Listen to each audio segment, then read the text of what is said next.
വളരെ പ്രധാനപ്പെട്ട ഒരു വാർത്താ അറിയിപ്പാണ് ഈ മണിക്കൂറുകളിൽ പുറത്തു വന്നിരിക്കുന്നത്.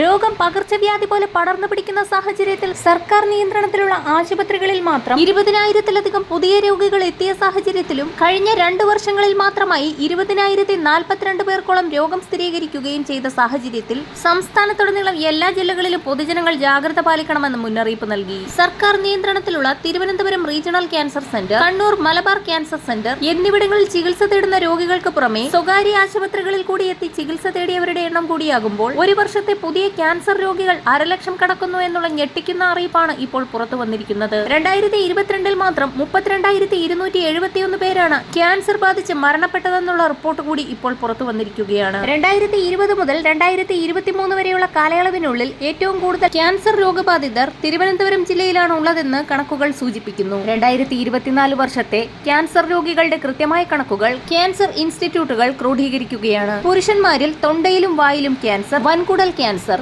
സ്ത്രീകളിൽ സ്തനാർബുദം, ഗർഭാശയമുഖ ക്യാൻസർ എന്നിവയാണ് വർദ്ധിക്കുന്നത്. നിലവിലെ ജീവിത സാഹചര്യങ്ങളും ജീവിതശൈലി രോഗങ്ങളും, അമിതമായ അളവിൽ മായം ചേർത്തുള്ള ഫാസ്റ്റ് ഫുഡുകളുടെ ഉപയോഗം, മാരകമായ അളവിൽ കെമിക്കലുകൾ ചേർത്തുള്ള മത്സ്യമാംസാദികളുടെ ഉപയോഗം എന്നിവയും ക്യാൻസർ വർദ്ധിപ്പിക്കുന്നതിന് ഒരു പരിധിവരെ കാരണമാകുന്നു എന്ന് വിദഗ്ധർ ചൂണ്ടിക്കാട്ടുന്നു.